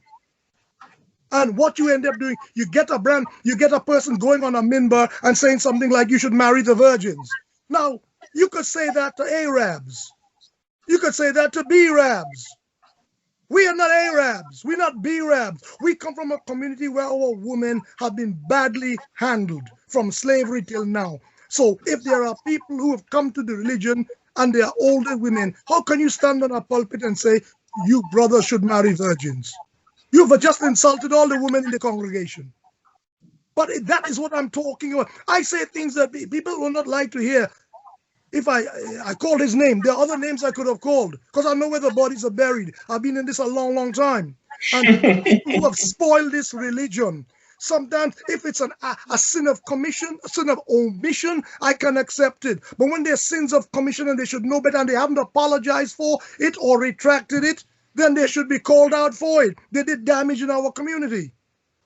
This overzealousness trying to be an Arab. You know what? I have a joke about Arabs and B-Rabs. We're not even C-Rabs. I say Arabs are the ones from the Arabian Peninsula. The B-Rabs are the Syrians and the Moroccans who al-Mustarab. They're the B-Rabs. The Sudanese, I call them the C-Rabs. They think they're okay, cool. We drabs. We D-Rabs. We're not even in the game. And we want to run around with Tasbih and Tob and Agal and Ghutra and acting like we, and speaking with the most hyper-accented Arabic when we learn the language and making fools of ourselves, standing in the marketplace and you're speaking Fusha. Nobody speaks Fusha in the marketplace. Everybody knows you're a student. The minute you start speaking Fusha in the market, everybody knows you're a student. But we do that to bamboozle when we have an argument. We take the Quran and we bash people over there. That's what we do. We don't argue for the sake of building and enlightenment. We use it to show how much Arabic we know and how much I know 5 opinions that are conflicting. You only know 2, therefore I know more than you, and I've shown you up to be an ignorant person, and therefore I have more rank than you, and now I can go off and marry another wife because this other person fancies me because I have knowledge. And this is what's going on. And then no sooner has that happened, that person divorces, and then your friend marries that woman, and then we have what you call ABC children in the same mosque. You got ABC children. So now, effectively, they're all brothers and sisters and can't marry each other. How will you build a Jamaat like that? How are you going to do that? That's what's happening. The longer this goes on, the more I'll be tempted to say stuff I shouldn't say on air. I ain't gonna call, apart from Sheikh Abdullah Faisal, I ain't gonna call any other name. Danjuma, one next thing. Can you hear me? Yeah. BbiB is known to be a black-orientated. Bilal, can you hear me? Yeah, I was just saying, Rashid, after your question, we got time for. I think we've got time for one more question after yourself, and then I'm going to have to ask Sister Askia and Brother Ahmed to just introduce themselves as well. So go ahead with your question, Brother. No, I'll leave it for later. Go ahead, go on. You sure? Yeah, we got time, bro. We got time. It's not a question of time; it's a question of context as well. So I can leave it for later. It's cool. All right, not a problem. Sister Unity, can you introduce, and then Brother Ahmed as well after? Brother, what do you want to say about myself? I just believe in unity and talking to our grassroots brothers and sisters. I'm my origin, my father's from India and my mother's from Pakistan. Now, there's something that our brother Danjuma has said. You have to love your roots and your identity, right, to have a recognition within your community. And there's one point that brother said over here that, yes, she's right. The brothers from Africa, Caribbean community, I've noticed the difference with them. When they are here, they want to be someone else.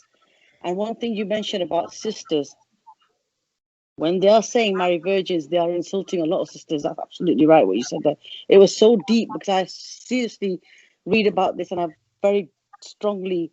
against this sort of marrying women that are certain to be virgin, because our black sisters have been through so much pain and misery. And okay, let's put the slavery to one side, brother. Our sisters in this day and age are still single parents, and the brothers are leaving them day in, day out. This is the question I want to put out, and I want you to actually please elaborate on this. Why we can't keep blaming history, and even now in the 20th century, we are still behaving as bad as it was before. Why are brothers so reluctant and so easily leave sisters behind to pick up the pieces and don't show love to their ladies, like most of the community men do? Exactly. I'm glad you added the last addendum. The truth is, I have lived long enough in the Arab world to know that this obtains in the Arab world. I've lived long enough in Africa. I'm talking about heritage Muslim communities. It happens. We Caribbeans have an added problem on top of that. That is what makes it so glaring, in that if you talk about corruption in the West, of course there's corruption here like there's corruption in India. But the difference in England is that the other institutions in England are pillars on which the society rests. So that if there is corruption and that pillar has rotted, the other pillars are holding up the structure. What happens in the developing South is corruption is in your face because there's nothing else holding up the society. So when that pillar has rotted, the whole thing comes crashing down. That is an analogy to add to your discussion about why Caribbean Muslims are running from themselves, running from their own sisters, running from their own responsibilities. It is happening everywhere. Hausa land, northern Nigeria, who doesn't like it can challenge me. Divorce is frequent and cheap. In Egypt, divorce is frequent and cheap. In Morocco, divorce is frequent and cheap. But they have family structures that absorb. Yeah. Usually it's a cousin married to a cousin. They're divorced. The children are still within a family. There's a net somewhere holding them together. We don't have that fallback position. So when we go off and marry X amount of sisters and then divorce them all and do like a Saudi sheikh, they have villages in Egypt where they've raised girls to be beautiful to cater for the needs of the Gulf potentates. So they go there and marry 4, they tire of them, and then they divorce all 4 and they go back to the village and marry another 4. This happens in the Arab world. It is routine. When our brothers go and study, if they pick up that foolishness out there, I don't think they picked it up out there. I'm not going to give them that pass. They didn't pick it up out there. This is what men like to do. If men get a chance to do it, they'll do it. I'm a man. I know what men do. I'm an older man, but I'm not that far away from my youth that I don't know what men are like. And what I've learned is that whereas these communities like Saudi, he can throw money at the problem. Look at the Sheikh. Is it Rashid bin Maktoum, the one of Dubai? The daughter that has disappeared. Her mother's Algerian. The one that has this, what's her name? I forget. Yeah, I forgot her name, but I know who you're talking about. Yes. He can throw money. He will go to the whole village in Algeria where that mother comes from and give them money to shut up. You see, they throw money. Caribbeans can't paper over cracks with money like that. So our problems will always bubble to the surface. No, I'm not saying that in the Gulf there aren't problems, or Iran, or Pakistan. There are problems. But because the societies are closed, they hide the problem. The thing with our people, we are a vocal people. We tell it. I see a community sense in our people, I think, more. And the structure with our brotherhood, there's a stronger brotherhood I see, and a stronger sisterhood than I see in my black brother sisters. And I've mentioned that to my brother over there as well. We had the discussion before. And I think that's what we lack, what the community lacks. Once you can get together and support one another without any, should I say, greed. Well, that's why I say to you, it's hard as it may be for me to have to repeat this, you cannot ignore the slavery factor. Because where it fell apart for black people is that the moment you have black overseers on the plantation, blacks can't trust each other. After a while, blacks learn to self-police. Black is bad because it's a black overseer that's whipping you when you've committed a misdemeanor, you attempted to run away. It's a black. The white man won't even bother. He'll get a black slave, another black slave to do and pay him plenty. So we are people. So when you talk about forming a bank like the Tulsa, Oklahoma, right? That's one great example, one of our finest moments. You're going to hardly find that happening as it should because we innately do not trust each other. Whereas with Somali, you take Somali, they have a concept called the Habshil in the Somali community. No matter how much they hate each other, if a Somali gives a Somali money to handle, to take home, it gets to where it's got to go because they know by the mention of your name and your grandfather's name where to find you and your clan. They don't play with money. That's why, even though we may say they just came to the country and they weren't that educated when they came, but I see them getting up. I see them opening shops where they can't afford the rent, the overheads of the entire building. So they cut a corridor into the middle of the building and subdivide the building into tiny boutiques. And therefore, they go and they do their trade abroad. They bring it back, the gold, the bahur, whatever they're selling, and they bring it and they sell it. So it may be small beginnings, but I see, as the Chinese say, that 1,000 miles beginning with the first step. I see it happening. With us, I see false starts. Plenty false starts. And I see this Hebrew thing as a symptom of people saying, well, the false starts mean you are cursed. Can't you understand, Brother Bilal, Brother Rashid, Sister Zainab? Can you know that this is how the Hebrews reckon? The ones who defect to the Hebrews. It's because of Deuteronomy chapter 28, verse 68. We are cursed, and until the Messiah comes to free us from this bondage, we will be forever cursed. Because people can't understand why other races, like say Vietnamese, take the tiger economies. People can't understand why the Vietnamese, the Cambodians, and others are managing to pull it together, and we who have the advantage of living in the West can't. People can't. So the only way they can cut the Gordian knot of understanding this thing is, it must be because we're waiting for a Messiah to come and we're cursed. And if we're waiting for a Messiah, it must mean that we are the chosen people. We are Bani Israel. And that's how they reason. And I feel very sad about it because I understand that at its heart is a hatred for the fact that our noses are this big and our hair is this kinky. It really, sometimes it's as basic as our noses are too flat and our hair is too spiraled. It's as very often life is Occam's razor. It's often is the most basic solution right in front of your face. But we try to reason it out in other ways, and I'm not saying that we shouldn't get deep here. We could do the depth as well. But sometimes we got people listening in who know that the problem in their hearts is something as simple as, I don't want to have an African body shape because look what happened to Sarah Sarchi Batman in history, and ever since then black people are ashamed of their body shape or their features and stuff like that, and we don't trust each other, and then the one thing compounds the other. If we don't trust each other, how are we going to build an economic base? How are we going to do it? Many times in Trinidad I've seen leaders steal the money and run away. Now in the Thank you so much. In the Somali community, they will find them. They'll bring them to there. Or I'm not saying Somalia is the epitome of good governance. I'm not saying that. But I'm saying when it comes to money, money gets to where it needs to go. Yeah, we don't even have that. So there's a system in place. There's a system in place. Only because of time, because we have got a few announcements to make before we finish up, and we're going to have to finish up soon. But I just want to bring in Brother Ahmed if he's online. I can't see him on the screen, but I believe he's online, that he would also want to make a quick introduction, maybe a comment before we close out. Assalamu alaikum. Can you hear me? Yes, brother. Walaikum salam. Yes, well, I've just taken on a big project today whilst this event was going on. I have to clear out some things, so forgive me if you hear some noise in the background. No sweat, bro. No sweat. Professor, it's brilliant talk. Always, honestly, it is fabulous to listen to you. And I think it's much needed in this community for our generation to be able to listen to those stories and to those interactions and all of that information which is gathered within yourself. So Allah bless you for coming on today and for sharing your knowledge in such an eloquent manner. So alhamdulillah, and you are a gem you are a diamond amongst the stones in the black community. I always say that about you.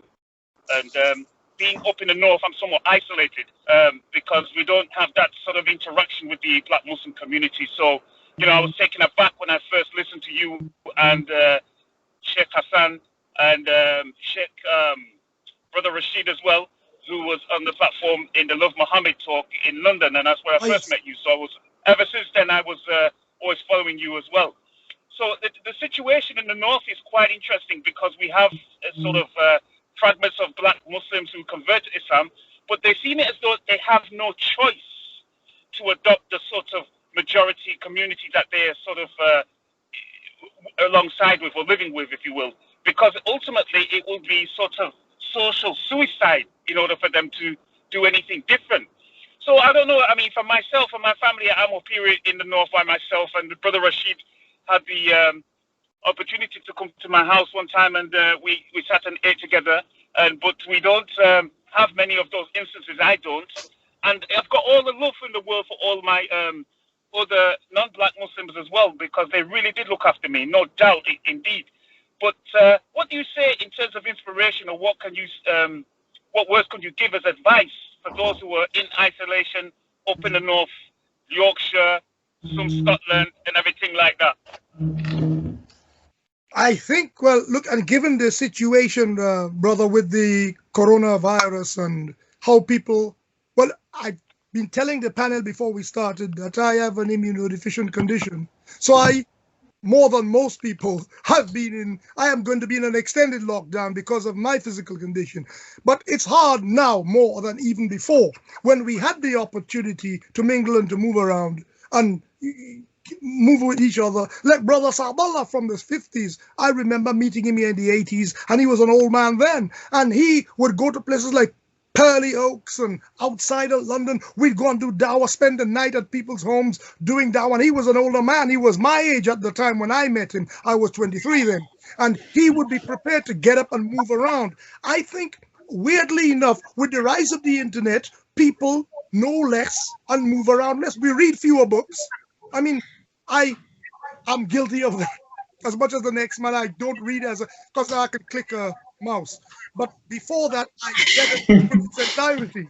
And we don't read as much. We can speak to people anytime we want on WhatsApp or any other form of media. So we don't visit people as we used to. In your situation up there, it's really hard. But then think of this. You will find a Pakistani family in the island of Lewis, Harrison Lewis of Scotland in the Outer Hebrides. And I've seen this. And they have a shop, a corner shop. And I asked the woman, what's her name? She said her name is Atika, and her husband is Asif. And I said, but how did you manage to maintain your Islam? They maintain their Islam because from time to time they go to the mainland and they meet up with relatives, or relatives come over.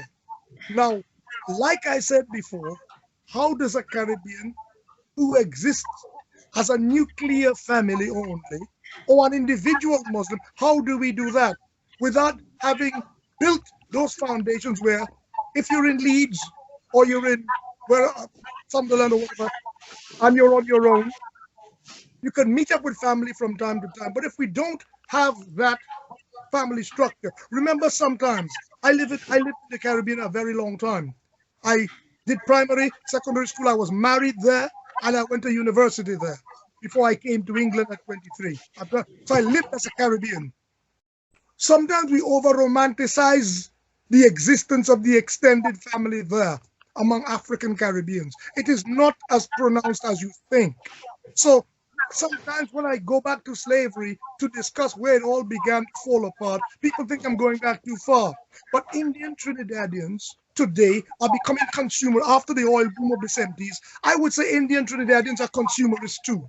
But their fallback position is they have a family structure. So even though they have begun to become what we call spondomaniacs, living a life of luxury and living in the moment, at the end of the day, there are elders who say, we remember when all we had was sada, roti, and bhaji, and saijan bhaji to eat. That's all we had to eat, right? And I want you to remember that these things are coming again. And those children have that reinforcement of family to remind them what they need to be doing. We don't have that as much as we should. So I don't want us to, those who live in England, Afro-Brits, to romanticize the Caribbean. I know African Americans think we are proper Africans. The African Americans look at us and the people from the islands, and they think we have this strong, we have more African culture than they do. But like Paul Mooney, the comedian, said when he met the Jamaican, and the Jamaican said to him, "Welcome home, brother." He said, "You mean welcome halfway home? When we get to Africa, we home." Because he kind of understood on some level that the Caribbean itself is a Creole society. It's not what a Creole society is difficult. Here's what I say about the Creole society. And I love Creolism, because Creolization too. I'm not saying I hate it, because I'm a Creole. Creolization means you have all these different melting pot things happening. But what has happened to us is that the black factor has been placed at the bottom of the pyramid. And in a sense, what has happened to us is we're like a creature in evolution that hasn't specialized on the other end, but it has left where it was. So we left where we were, and we haven't gotten to where we were supposed to go. And we will never get there, because the European world is a shifting, is constantly moving. It's a shifting target. So if you think that there's a day will come when black people are going to become, right, we are the final Western, and I think the Nation of Islam was hoping that it would happen, that it would out-Western the Westerners. We were better. We look more European than they are. We'll all be called Lennox X. We'll have more English. We will be more efficient than they are. We will out-Western the Westerners. I think the fatal flaw in their program is by telling me that there was a mad scientist called Yaqub and God is Fard Muhammad, when everybody knows Fard Muhammad was an Ahmadiyya and I think Fard Muhammad was well-meaning. I just think that Fard Muhammad, the guy who taught Elijah Muhammad, and I think Elijah was well-meaning too. To say I'm going off topic. Sometimes I do this because I don't want to leave it hanging and people feel offended. They're the Nation of Islam and they're going to get upset because I like them. I like a lot of what they do, and I understand their economic program. But if you can't accept that you're from Africa, you really can't accept that. And I'm not saying it's a one-way game. Africans cannot think that they exist for us to want to be like them. They must not be allowed to think that. They must understand that the true Pan-Africanism came out of us. It is we who stepped away, who were dragged away from right up under the mountain, who could see the continent of Africa for what it was. We were at such a distance. So some of the foremost Pan-Africanists, like Walter Rodney, Kwame Ture, Stokely Carmichael, that's the ones we know. What about the old one? Henry Sylvester Williams, George Padmore, C.L.R. James. Right? These are people from our part of the world. Marcus Mosiah Garvey. These are people from our part of the world who understand what needs to be done from a holistic point of view. We're not just being Ashanti and Zulu and Osa and Amhara and Fulani. No, they are saying we are all those ethnicities, we are all those histories, we are all those stories, and there's something common to them all. Anti-blackness as a function of white supremacy is inside us. It's a Trojan horse inside us. So it's not enough for me to say Asians are anti-black. It's not enough for me to say Iranians are anti-black or Venezuelans and Argentinians are anti-black. We are anti-black in the Caribbean in terms of where we relegate the African culture to. It's at the bottom. It's always Mayalism or voodoo. It's always something to laugh at and to depreciate. And now white people, anthropologists, are coming and explaining the intrinsic value of voodoo and how they use the pufferfish to zombify people and how these things, instead of constantly depreciating these things, the European anthropologists, the white anthropologists are finding value in our culture. And it's only when they find value in it, monetize it and hustle it, then they'll sit in the corner upset. We sit in the corner upset. Why they come and take our chocolate and make green and black, man? Why did they go to Grenada, man? These white people make green and black. So what? You didn't know that cocoa was good the entire time? Didn't you know that? And this is our problem. Once we start proactive thinking, and that proactive thinking has to embrace Africa. I'm saying this caveat. I want us to be proud of what is good in our culture. I don't know if I'm speaking too fast. If I'm speaking too fast, slow me down. I am not proud of bad things in my culture. I am proud of the good things in my culture, and we must accentuate the good in our culture. I'm not saying love everything African because it's African, love everything Trinidadian. I don't like half of this way the carnival in Trinidad is naked. I don't like it. I call it the Brazilianization of carnival. Some Trinidadian colleagues of mine got upset. They said, "Oh, I am confusing morality with nudity." I said, if you were talking about the Dinka of South Sudan who walk about naked, I would not be confusing morality with nudity. But the nudity in the West is not nudity. It's a semi-clad nudity that accentuates the lascivious. That's what it is. And once you keep people thinking with their lower instincts, their basic, okay, not lower, they're more primal instincts. They would not create headspace for having other thoughts. And therefore you can, as Lauren Hill said, you can miseducate your people by appealing to the lowest common denominator in their culture. You miseducate your people and then tell them to vote. Of course they're going to vote badly. They will. Let me stop. Someone raised their hand, Brother Bilal. Someone raised their hand. I'm not sure, but we've actually run out. We've really run out of time. We have really run out of time. So I've just got a few announcements to make, but I want to really acknowledge and appreciate Professor for spending the time, because, like I said, we can't just get this in some volumes of some encyclopedia. Well, you're the encyclopedia for the day. We couldn't resort to a book, so we had to, the walking kitabas, So we really appreciate your time. We appreciate everybody for spending their afternoon with us and hearing this high-powered conversation. It went deep. And this is going to be recorded and portioned out, and we will put on social media as well, so that we, like I said, we digitalize it. But I just want to make a couple announcements, and if there's anything, I'm relying on my colleagues from the BbiB just to jump in. But there's just a few to give hope, to give aspiration, because there's some challenging information, but the facts were hard, but there's real information. So one of the things that we're rolling out, inshallah, for the spring from BbiB is a future online madrasa for the children, and it will be traditional Islamic studies, basic traditional Islamic studies, and Arabic for the youngsters, for the children. We've also got something which is very powerful and talks to the root of some of the issues that we've had historically. We've devised a Black Muslim psychology course for the teenagers, for the youngsters as well. So that's to be rolled out.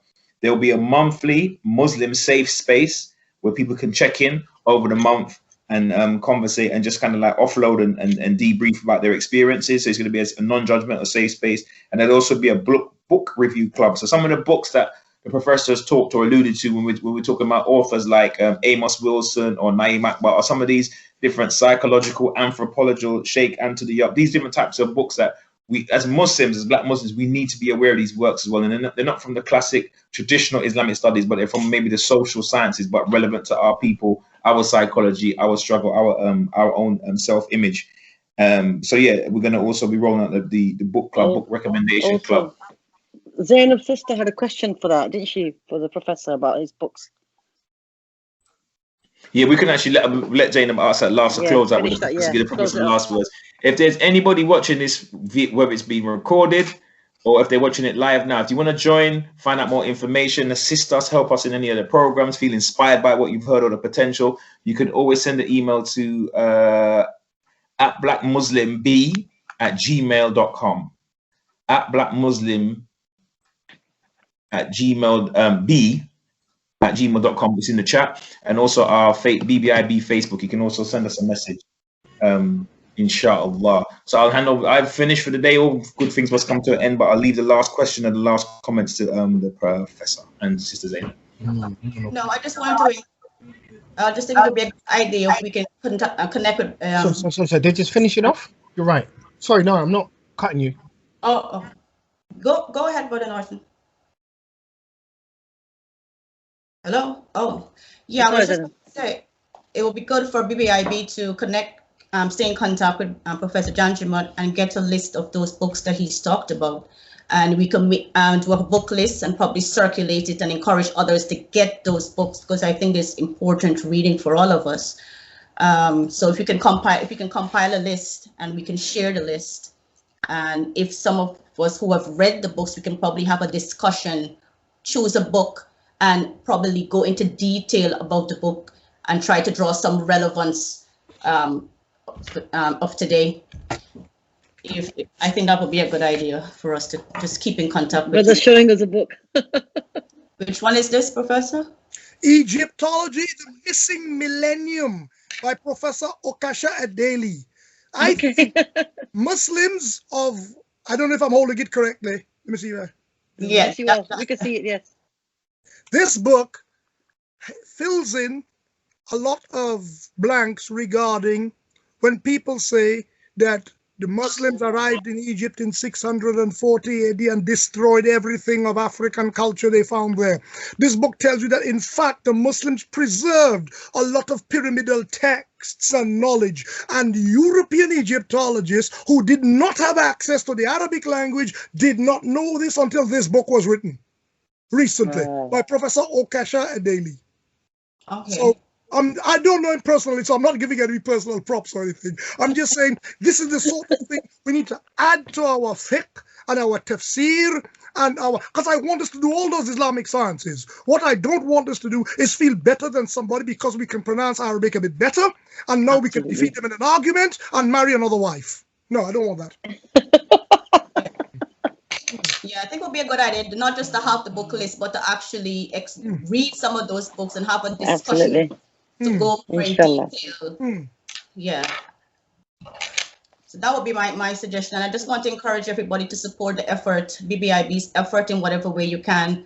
If you have an idea you want to share with us, it could just be one idea or simple advice, one piece of advice. You could help us in that way as well. We would really appreciate it. If you want to join the team, please contact us, email us. All the social media platform links are in the chat. Our website, not website, sorry, our email address, Facebook, IG, YouTube, and Twitter contacts are there. Yeah, that's it for me. Thank you. Thank you for coming.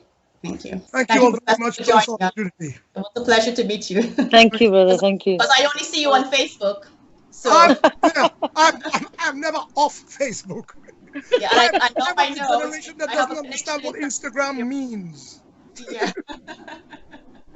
I write long and lengthily. I don't write 2 sentences because I like to think the people who read what I write would be ill-served by inspirational quotes. So I write something, and if people want to challenge what I've written, you can challenge what I've written. That's how I like to write. Yeah. Thank you so much for the support. Thank you. Thank you. Thank you, everyone. جزاك الله خير.